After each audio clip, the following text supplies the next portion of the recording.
ప్రభుత్వాన్ని పడగొట్టాల్సిన పని లేదు. ప్రజల్లో తిరుగుబాటు వచ్చి అదే కూలిపోతుంది. కొత్త ప్రభాకర్ రెడ్డి చేసిన వ్యాఖ్యలు అక్షర సత్యాలు. 5 ఏళ్లు రేవంత్ రెడ్డే ముఖ్యమంత్రిగా ఉండాలి, అలా అయితేనే ప్రజలు కాంగ్రెస్ కోటు వేయరు. అయితే హెచ్సియు భూముల్లో బడా ఆర్థిక మోసం, కేంద్రం సిట్టింగ్ జడ్జితో విచారణ జరిపించాలని చెప్పి కేటీఆర్ అంటా ఉన్నాడు. సో 5 ఏళ్లు ముఖ్యమంత్రిగా ఉండాలని ఇప్పుడు కోరుకుంటా ఉన్నారు. యాక్చువల్గా మీకు బాగా గుర్తుండాలి, ఈ ప్రభుత్వం అంటే కాంగ్రెస్ ప్రభుత్వం అంటే పార్టీ అధికారంలోకి రాగానే, ప్రభుత్వం ఏర్పాటు చేసిన వెంటనే మొదలైనటువంటి మాటలు మనమే విన్నాం, మనమే చూసినాం. అతి త్వరలో ఈ ప్రభుత్వం కూలిపోబోతుంది, నెల రోజుల్లో కూలిపోతుంది, 2 నెలల్లో కూలిపోతుంది, 6 నెలల్లో కూలిపోతుంది అని చెప్పి ఇట్లా రోజొక్క లెక్క చెప్పారు. మనకు యాదికుందా? రోజొక్క మాట మాట్లాడారు ఈ బీఆర్ఎస్ వాళ్ళు. అప్పుడు ఏమైంది? నిజమేనేమో అని అనిపించింది. అంటే ఇటుపక్క ఎమ్మెల్యేలని ఆగం చేయడానికి తప్ప ఇంకో దానికి ఉపయోగపడలేదు. ఆనాడు ఏమైపోయింది, అక్కడ ఉన్న 39 మంది ఎమ్మెల్యేలకు వెళ్ళి ఆ ఆగం మాటలతోని అట్లా అసలే ఆగం అంటే ఇట్లా కొంత ఆగం అయిపోయింది. 10 మంది ఎమ్మెల్యేలు లెక్క చేరి, లేకపోతే ఆయనతో కూడా రాకపోదురు. అక్కడ ఉందరు, ఇక్కడ ఉందరు. అసలు 10 మంది ఎమ్మెల్యేలు ఆ ప్రతిపక్ష పార్టీలకు వెళ్ళి అధికార పార్టీలకు రావడానికి ప్రధాన కారణం వీళ్ళు చేసిన తొందరపాటు వ్యాఖ్యలు.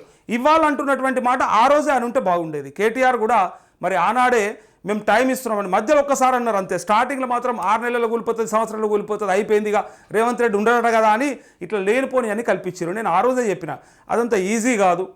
అధిష్టానం పూర్తి నమ్మకంతో, పూర్తి విశ్వాసంతో రేవంత్ రెడ్డికి అప్పచెప్పింది. వర్కింగ్ ప్రెసిడెంట్గా ఉన్నటువంటి రేవంత్ రెడ్డిని ఇంతమంది సీనియర్లను కాదని పీసీసీ అధ్యక్షుడిగా చేసినప్పుడు అర్థం చేసుకోవాలి. ఆయనకు పార్టీ పగ్గాలు అప్పచెప్పి ఎట్టి పరిస్థితుల్లో ఆయన చేతిలో పెట్టేసి ఈ 5 ఏళ్ళు కూడా ఇంకా ఎవరెవరైతే ముఖ్యమంత్రి కావాలని కోరికలు ఉన్నదో, అంటే ఎవరికి ఈ అధికార పార్టీలో కూడా కాంగ్రెస్లో కూడా ఎవరెవరికైతే కళలు ఉన్నాయో అవన్నీ కళలే అయితే అనేది యాది పెట్టుకోరు. ఎందుకంటే రేవంత్ రెడ్డిని పూర్తిగా అధిష్టానం నమ్మింది. తన రెక్కల కష్టం మీదనే కాంగ్రెస్ పార్టీ అధికారంలోకి వచ్చిందనే నమ్మకం ఉన్నది. అందుకోసమే ఎట్టి పరిస్థితుల్లో అయిపోయేదాకా ఈ 5 ఏళ్ల దాకా రేవంత్ రెడ్డినే కొనసాగిస్తుంది ఎట్లాంటి పరిస్థితులు వచ్చినా కూడా. ఎందుకంటే ఈ ఎమ్మెల్యేలు కొత్తగా గెలిచిన వాళ్ళంతా రేవంత్ రెడ్డి అండర్లోనే ఉన్నారు, ఆయనకు అందుబాటులోనే ఉన్నారు. కాబట్టి కొత్తగా గెలిచిన వాళ్ళు 30-40 మంది ఎక్కడ కూడా రిస్క్ తీసుకోరు, వాళ్ళు కూడా రేవంత్ రెడ్డిని వదిలిపోరు. వాళ్ళు అట్లాంటి కమిట్మెంట్తోనే ఉన్నారు. అందుకోసమే ఆ కమిట్మెంట్ తప్పరు అని అనుకోవచ్చు. అందుకే వీళ్ళు ఎన్ని చెప్పినా, బీజేపీతో కలిసి ప్రభుత్వం ఏర్పాటు చేస్తారని చెప్పినా, రేవంత్ రెడ్డి 30 మంది ఎమ్మెల్యేలు తీసుకొని బీజేపీలోకి పోతారని చెప్పి అన్ని ఉత్తయ్య అయిపోయినాయి కదా. సంవత్సరంన్నర అయిపోయింది. ప్రజలు ఓట్లేసి గెలిపించిన తర్వాత, ఎన్నుకున్న తర్వాత పార్టీలు మారేటోని మనం ఎట్లయితే తిట్టినామో, బీఆర్ఎస్లకించి కాంగ్రెస్లకు వచ్చినని మనం ఎట్లయితే విమర్శించినామో, దొడ్ల బర్లను కొన్నట్టు కొన్నారు అని చెప్పి అన్నామో, వీళ్ళ ప్రభుత్వాన్ని కూలదడానికి ప్రయత్నం చేస్తే కూడా గదే మాటలు వస్తాయి. అవే విమర్శలు మీకు కూడా వస్తాయి. అది బీజేపీకైనా బీఆర్ఎస్కైనా తప్పకుండా వస్తాయి. ఎందుకంటే మీరెట్లా ప్రజలు ఓట్లేసి గెలిపించినాక మీరెట్లా ప్రభుత్వాన్ని మీరు దింపుతారు, మీరెట్లా కూలగొడతారు అని చెప్పి అవే విమర్శలు మీకు కూడా వస్తాయి. వాళ్ళని ఎట్లయితే మీరు అన్నారో, వాళ్ళని ఎట్లయితే మనం అన్నామో, అమ్ముడు పోయినరు కొన్నారు అని చెప్పి అన్నప్పుడు ఇది కూడా అదే పరిస్థితి వస్తుంది. అందుకే ప్రజలు అట్లనో ఇట్లనో నమ్మో నమ్మకనో లేకపోతే ఏదో ఒకటి వీళ్ళ మీద కోపంతోనో వాళ్ళ మీద కోపంతోనో తీసుకుపోయి ఆయనతో రేవంత్ రెడ్డి గుద్దినందుకు ఇప్పటికిప్పుడు కాలు బట్టి ఏలు బట్టి గుంజేదేం లేదు. గుంజనికి ట్రై చేస్తే ప్రజలు యాక్సెప్ట్ చేయరు. వేరే రాష్ట్రాల్లో జరగలేదా, మరి వేరే రాష్ట్రాల్లో అయినాయి కదా అంటే జరిగితే తర్వాత వాటిపైన వచ్చిన అపవాదులు ఎన్నో చూసిరాపోరు. ఏ రాష్ట్రంలో ఏమేమి జరిగింది, తర్వాత భవిష్యత్తులో వాళ్ళు ఎన్ని ఇబ్బందులు ఎదుర్కొన్నారు. అందుకే ప్రభుత్వాన్ని పడగొట్టుడు అనేది ఏదైతే ఉందో అది మామూలు విషయం కాదు. ఒకవేళ అది జరిగితే ప్రజలలో ఒక రకమైనటువంటి అండ్రెస్ట్ వస్తుంది. ఈ సొసైటీలో అండ్రెస్ట్ని క్రియేట్ చేసిన వాళ్ళం అవుతాము.